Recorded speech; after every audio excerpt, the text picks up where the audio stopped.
உயர்த்துகிறோம் அவர்தான். சிறியவனை புனிதிலிருந்து எடுத்து எளியவனை குப்பையிலிருந்து தூக்கி உயர்த்தி அவனை பிரபுக்களோடு ராஜாக்களோடு கூட என்னது உட்காரவும் தன்னை மகிமையுள்ள சிங்காசனத்தை சுதந்திரிக்கும்படி அவர் மேன்மையான ஆசீர்வாதத்தை கொடுக்கிறவர்.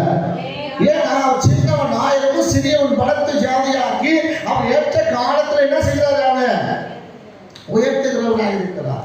ஏற்ற காலத்தில் சிங்காசனத்தில் வைக்கிறவனாக ஏற்ற காலத்தில் வரும் பொழுது அவங்க எல்லாம் தீவிரமாக நடப்பிக்கும்படிக்கு சின்னவனை புனிதில் இருந்த குப்பையில இருந்தோ எளிவனை புனிதில் இருந்தோ சின்னவனை ஆயிரமாகவும் சிறியவனை பலத்த ஜாதி ஆக்கி ஏற்ற காலத்தில் நடப்பிக்கும்படி செய்து அது தீவிரமாக நடப்பிக்கிற தேவனாக இருக்கிறார். அப்போ உங்களை எங்க விடுகிறவனால புனிதிலையோ குப்பையிலையோ அப்படியே என்ன செய்ய விட்டுக்கிற தேவன் அல்ல. அந்த புருஷன் வர வர விரித்திருந்த காரணம் என்ன? கர்த்தர் அவனோடு கூட இருந்தார். அப்ப கர்த்தர் யாரை? ஐஸ்வர்யத்தை கொண்டு பண்ணி கொடுக்கிறவர். அவர் ஆசீர்வதிக்கும் போது அவர் ஆசீர்வாதம் எப்படி மாறும்?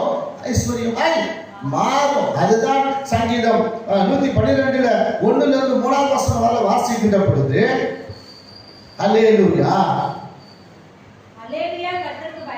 கர்த்தருக்கு பயந்து அவருடைய கட்டளைகளில் மிகவும் பிரியமாய் இருக்கிற மனுஷன் பாக்கியவான். அவன் சந்ததி பூமியில் பலத்திருக்கும். செம்மையானுடைய வம்சம் ஆஸ்வதிக்கப்படும். ஆஸ்திரியும் ஐஸ்வர்யமும் அவன் வீட்டில் இருக்கும். அவனுடைய நீதி என்றென்றைக்கு நிற்கும். அல்லேலூயா. அப்ப யாருடைய? செம்மையானுடைய வம்சம் ஆஸ்வதிக்கப்படும். அந்த செம்மையானுடைய வம்சத்துல என்ன இருக்குமா?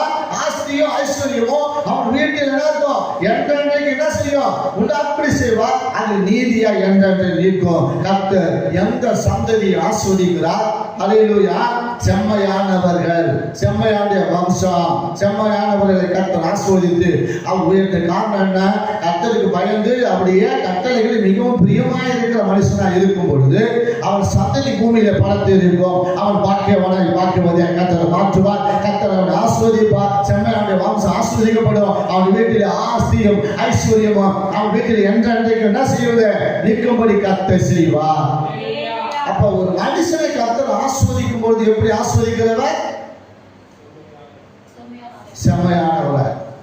அவர் அவனை பாக்கியவனாய் மாற்றுவார். அப்ப செம்மையானவனை கர்த்தர் பாக்கியவனாய் மாற்றுவார். செம்மையானவனை கர்த்தர் ஆஸ்வதிப்பார். செம்மையானவனை அவருடைய சந்ததி பலத்திற்கும்படி செய்வார். செம்மையானவர்களுடைய வீட்டிலே என்றென்றைக்கு நீதி நிற்கும். அப்படிப்பட்ட பிள்ளைகளாய் நீங்கள் நானும் என்ன செய்யணும்?